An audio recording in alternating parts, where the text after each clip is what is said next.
Ayan po guys, ang ating gugulayin. Ayan, patola siya guys. Tapos ito, sigarilyas. Mayroon din po tayong singkamas. Ayan, tapos gabi. Tapos ito guys, yung ano lang natin siya, sibuyas tsaka yung luya lang po siya guys. Tapos, nagpakulo na tayo dito ng karne guys. Ayan, para lumambot-lambot siya. Ayan na po siya. Ayan. Yan, pwede na natin siyang lagyan ng red. Yan mo nga yung ano dito. Yan, lagyan na natin tong ano nga guys, yung sibuyas at saka luya. Ayan po guys, tapos lagay tayo ng bagoong ano, ayan.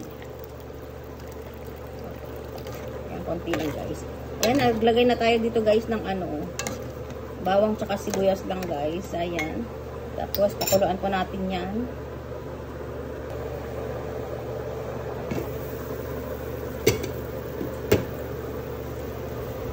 Ayan, lagay natin yung gabi. Ayan, gabi po siya guys. Lagay natin siya guys. Ayan.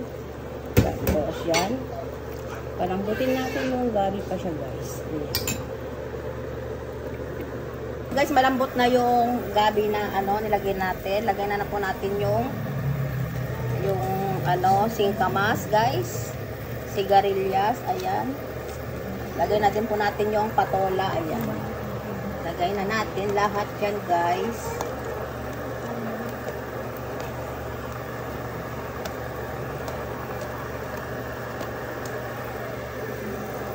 Lagyan na natin ng pampalasa yan guys, ayan. Parang na yan.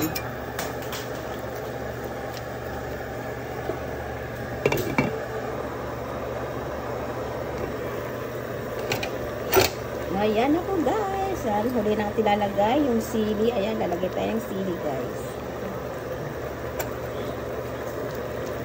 Ang bango siya guys.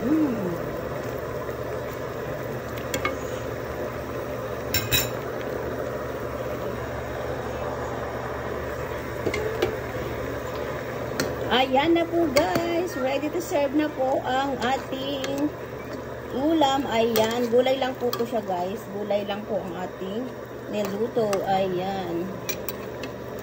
Ayan na po guys. Up na natin tong talaan. Ayan. Ayan po guys. Tara guys. Kain na po tayo. Ayan po ang ating ulam. Ayan. Ayan po guys. Thank you guys for watching. Bye.